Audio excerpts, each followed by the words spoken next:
आज का जो टॉपिक है वो है on expressing the HCF of two numbers a and b in the form of ax plus by। मतलब तो कुछ समझ में आया नहीं होगा, सुनो ध्यान से। बोला है कि दो नंबर दिए रहेंगे और उसका HCF फाइंड करो, और साथ ही साथ इसमें ये सीखना है कि उस दोनों नंबर के HCF को ax प्लस by के फॉर्म में एक्सप्रेस कैसे कर सकते हैं। ax प्लस by में ये देखने को मिल रहा होगा, ax प्लस by में ये देखने को मिल रहा होगा कि यहाँ भी पावर 1 है, यहाँ भी पावर 1 है। तो जब भी किसी वेरिएबल पर पावर 1 होता है तो उसको लीनियर कहा जाता है, और 2 रहता है तो क्वाड्रेटिक कहा जाता है। तो ये लीनियर फॉर्म है, इसलिए इसका दूसरा नाम ये भी है। एक्सप्रेस करने के लिए बोलेगा, दो नंबर दे देगा और उसको एक्सप्रेस करने के लिए बोलेगा as a linear combination. Linear combination मतलब इस फॉर्म में। तो इसको कैसे चेंज करना है, बड़ा मतलब बढ़िया टॉपिक है ये, और इसको समझना है क्योंकि पहली बार में मुश्किल जाती है सबको। तो चलिए सीखते हैं इसमें। सबसे तो पहले HCF निकालना है, ठीक है ना। तो HCF कैसे निकालेंगे, पहले वाला रूल अप्लाई करते हैं। जैसे कि दो नंबर है हमारे पास 237 और 81, तो कौन ज़्यादा है, ग्रेटर देन कौन है, 237 है। तो इसको लिख लिए अपन लोग। एक रफ वर्क करेंगे। रफ वर्क में क्या होता है, 237 को 81 से डिवाइड करेंगे, ठीक है। देखो अगर 3 से करेंगे तो 24 यानी 240 से ज़्यादा हो जाएगा, इसलिए 2 टाइम्स से करेंगे। तो 2 टाइम्स से कैंसिल कर देते हैं, तो 2 1 जा 2 हो जाएगा और 2 8 जा 16 हो जाएगा। माइनस करेंगे तो यहाँ 5 मिलेगा और ये 13 हो जाएगा तो 7, और ये ख़त्म हो जाएगा, यानी 75 मिल गया। अगेन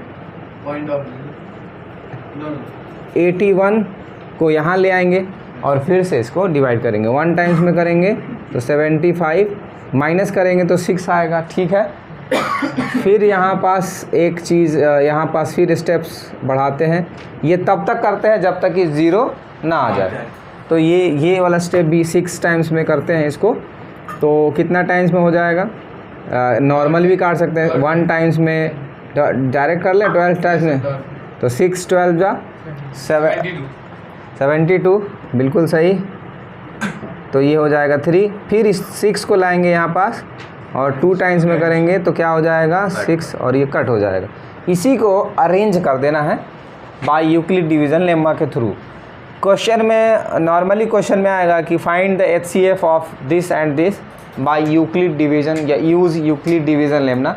यूक्लिड डिवीज़न लेम्ना बोलता ही है क्लास 10th में, तो इस प्रोसेस को करना ही है, ठीक है ना। अगर नॉर्मली बोल रहा है और हम इस प्रोसेस से कर रहे हैं तो भी आंसर माना जाएगा और सही ही होगा। पेपर पे इस रफ वर्क को करके दिखाते हैं बगल साइड पे, कोई प्रॉब्लम तो नहीं होगी? दिखा सकते हैं रफ में, लेकिन मेन आंसर में इसको नहीं लिखना है। नहीं सर, ये नहीं लिखना। जैसे कि अभी हम क्वेश्चन डाले, लाइन खींचे पेपर के ऊपर, बगल पे इसको करके और इधर आंसर। हाँ कर सकते हैं, ये कर सकते हैं, है ना, ये कर सकते हैं। मतलब ये रफ वर्क ही है कुल मिला के। तो रफ वर्क में साइड में पेपर में दिखा सकते हैं। अब इसको अरेंज कैसे करते हैं बच्चे, तो अरेंज कैसे करना है, ये क्या है, ये डिवाइज़र है, ये डिविडेंड है, ये क्वोशिएंट है और ये रिमाइंडर है। तो ये dividend is equal divisor into quotient plus remainder. फिर ये कंप्लीट हो गया। अब इस वाले हिस्से में आते हैं। तो ये dividend is equal divisor into quotient plus remainder. अब ये वाले पोर्शन में आते हैं तो ये डिविडेंड हो जाएगा 75। अब 75 इज इक्वल हो जाएगा 6 इंटू 12 वाले प्लस 3। अब ठीक है, इतना आ गया। अब इस पोर्शन में आते हैं, इसको 0 कर लेते हैं ताकि 0 दिखाना पड़ता है। तो 6 इज इक्वल क्या हो जाएगा बच्चे, 3 तो जब 0 आ जाता है तो लास्ट डिवाइज़र ही HCF होता है। तो हेंस लिख सकते हैं, hence the HCF of 81 and 237 is 3 because last divisor is 3 और लास्ट में रिमाइंडर 0 आ जाएगा। तो तो ये बड़ा आसान है, इसको लिखना मुश्किल नहीं है, पहले भी सीख चुके हैं हम लोग। अब जो है express as a linear combination, ये टॉपिक है। तो इस लीनियर कॉम्बिनेशन को कैसे एक्सप्रेस करना है उसको देखना है, तो इसको नोट कर लेना है, ठीक है ना। तो आगे हम लोग लीनियर कॉम्बिनेशन को सॉल्व करते हैं। अब बच्चों एज अ लीनियर कॉम्बिनेशन के फॉर्म में एक्सप्रेस करना है, तो इस चीज़ को ध्यान से देखना है। इसके लिए हम लोगों को दिमाग में ये होना चाहिए कि ax + by के फॉर्म में पूरा जो आंसर HCF जो आया है 3 वो इस फॉर्म में होना चाहिए। HCF को लीनियर फॉर्म में लिखने के लिए बोलता है, HCF को ही। तो HCF को ही लीनियर फॉर्म में लिखने के लिए बोल रहा है। तो HCF क्या है देखो, तो यहाँ 3 आया है ना, तो ये इसको छोड़ देना, 0 वाले को छोड़ देना है, इस 0 वाले को छोड़ देना है, इसको छोड़ देना है, इसको लिखना नहीं है। ध्यान, सेकेंड लास्ट स्टेप से सॉल्व करना शुरू करते हैं लीनियर कॉम्बिनेशन के लिए। तो सेकेंड लास्ट टर्म कौन है, ये है। सेकेंड लास्ट टर्म कौन है, ये है, ठीक है ना। तो यहाँ से शुरू करेंगे, आसान है, सॉल्व समझ में आ जाएगा। तो इस 3 के इक्वल क्या लिख सकते हैं, ये दिमाग में ये सोचना है। तो इस 3 के इक्वल क्या लिख सकते हैं, देखो तो 75 - 6 × 12 किसके इक्वल लिख सकते हैं, 3 के इक्वल। तो 3 इधर लिखें इक्वल, चाहे इधर लिखें, एक ही बात है ना, एक ही बात है ना। तो इस 3 के इक्वल इसको ट्रांसफ़र करके इधर लिख देंगे। समझ में आया, ये जितने सारे ये रिमाइंडर्स बचते हैं, ये सारे क्या हैं, ये लास्ट वाले जो है ना रिमाइंडर, देखो 0 एक बार रिमाइंडर बचा था सबसे लास्ट में, उसके सेकंड लास्ट में 3 बचा था रिमाइंडर। तो ध्यान देखो तो सब लास्ट में रिमाइंडर है। तो रिमाइंडर का वैल्यू रिप्लेस करना है बस, और कुछ नहीं करना है। जैसे कि 3 के इक्वल ये लिख सकते हैं, उसी तरह से अब उसके ऊपर वाले में देखना है रिमाइंडर क्या है, 6 है। तो अब 6 के इक्वल क्या लिख सकते हैं, 81 - 75 × 1। 6 के इक्वल क्या लिख सकते हैं, सिंस 6 इज इक्वल, ध्यान देना तो बच्चों, 81 - 75 × 1, 75 × 1 लिख सकते हैं ना। अब 6 को यहाँ पास रिप्लेस करना है, क्या करना है, तो 3 इज इक्वल 75 - 6 को हटाना है, क्या लिखना है 6 को, 81 - 75 × 1 को ऐसे लिख दिए, लिखने की ज़रूरत नहीं थी। और सबसे बाद में क्या है, 12 है, ठीक है ना। थोड़ा सा कॉम्प्लिकेट हो जाएगा तो उसको एक बार सॉल्व कर लेना, आसान कर लेना उसको, फिर उसके बाद आएंगे, फिर 75 का वैल्यू भी रखेंगे आगे चल करके, अभी भी रख सकते हैं, कोई प्रॉब्लम नहीं है, ठीक है ना। तो ठीक है, पहले इसको थोड़ा सॉल्व कर लेते हैं। तो 3 is equal 75 minus 12 into this, 12 into this, ठीक है। अभी माइनस को अंदर ले जाएंगे ब्रैकेट के अंदर में, तो ये साइन चेंज कर देगा।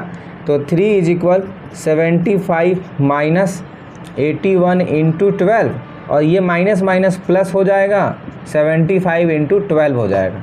इतना समझ में आया बच्चों। जो लाइक टर्म है हम इसको लाइक टर्म बोलेंगे, 75 वाले को 75 वाले को लाइक टर्म बोलेंगे, उसको पास में ले आएंगे, उसको सिंप्लीफाई कर लेंगे। तो 3 इज इक्वल 75 को 75 इंटू 12 के पास में ले आएंगे, और इसको बाद में साइड में कर देंगे। जब हम लोग इसमें क्या कर सकते हैं, 75 कॉमन कर लेते हैं, क्या कर लेते हैं 75, तो यहाँ 1 बचेगा और यहाँ 12 बचेगा, नहीं तो ये 1 और 12 कितना हो जाएगा, 13 हो जाएगा, दिख रहा है ना। तो 75 इंटू 13 माइनस 81 इंटू 12, ठीक है बच्चों। इतना कर लिए ना अपन लोग, रिमाइंडर को छोड़ना नहीं है, जहाँ रिमाइंडर है ना, जो रिमाइंडर वाला जो टर्म है उसको रिप्लेस कर देना है, और उसका वैल्यू जो रहेगा उसको लिखना है, ठीक है। तो रिमाइंडर अभी भी देख रहा है कि यहाँ 75 है, और यूक्लिड डिवीज़न लेम्मा में जब हम लोग इसको एक्सप्रेस किए थे तो ये वाला भी देखते थे, यहाँ 75 है। तो 75 का वैल्यू अभी रखना है, ठीक है ना।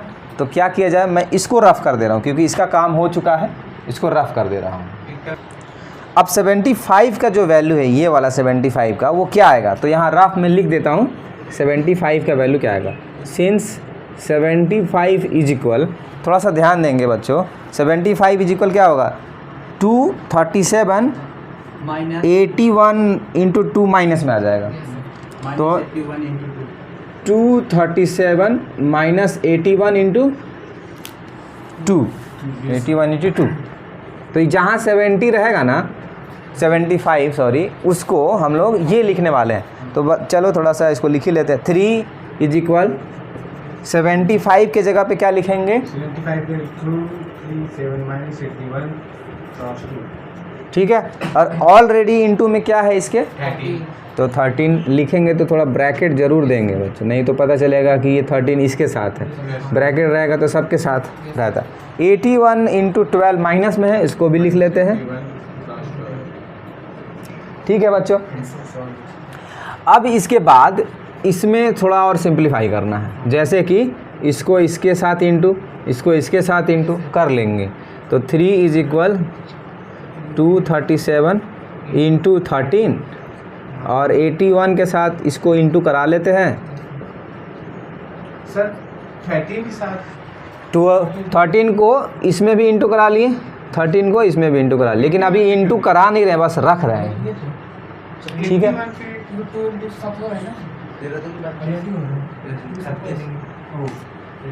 पहले से अब यहाँ पास देख रहे हैं कि ये भी लाइक टर्म है, ठीक है ना। तो लाइक टर्म है तो क्या करेंगे? कॉमन लेंगे।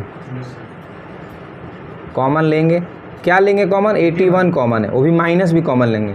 तो बचेगा 26 प्लस में और 12 भी प्लस में बचेगा, क्योंकि जब भी माइनस कॉमन लेते तो साइन पूरा बदल जाता है, माइनस का प्लस, प्लस का माइनस। तो यहाँ दोनों माइनस दोनों प्लस में हो जाएंगे, तो ये 38 हो जाएगा। तो 237 इंटू 13 माइनस 81 इंटू 38। एक स्टेप और करना है बच्चों इसमें। 237 इंटू 13 हो गया ना, इस कभी भी माइनस में नहीं रखना है। लीनियर कॉम्बिनेशन में शुरू में बताया ना कि ax plus b y, ax plus b y, देख रहे हो यहाँ प्लस है, माइनस नहीं है ना, तो यहाँ भी माइनस नहीं रहना चाहिए। तो ये माइनस को हटा देंगे, प्लस कर देंगे। तो सर बोलोगे सर माइनस गया का, तो ये माइनस इस गरीब को दे देते हैं, माइनस 38 को माइनस दे देते हैं। अब हम लोग x के जगह पे रिप्लेस करेंगे, 13 को x लिख देंगे और 38 माइनस 38 को y लिख देंगे। और इस तरह से 3 इज इक्वल 237 x हो जाएगा प्लस 81 y हो जाएगा। तो इसी तरह से इस HCF को एक इक्वेशन के फॉर्म में, जिसको लीनियर कॉम्बिनेशन इक्वेशन बोलते हैं, तो इस फॉर्म में लिखना रहता है HCF को। यही मेथड है, ठीक है ना। तो चलिए, अगर नहीं समझ में आएगा तो कमेंट में थोड़ा लिख देंगे कि नहीं समझ में आया, तो फिर से कोशिश किया जाएगा दूसरे तरीके से समझाने की। बाकी यही मेथड है, ऐसे ही करना है, ठीक है ना। तो इसको लिख लेंगे, मैं हट जाता हूँ।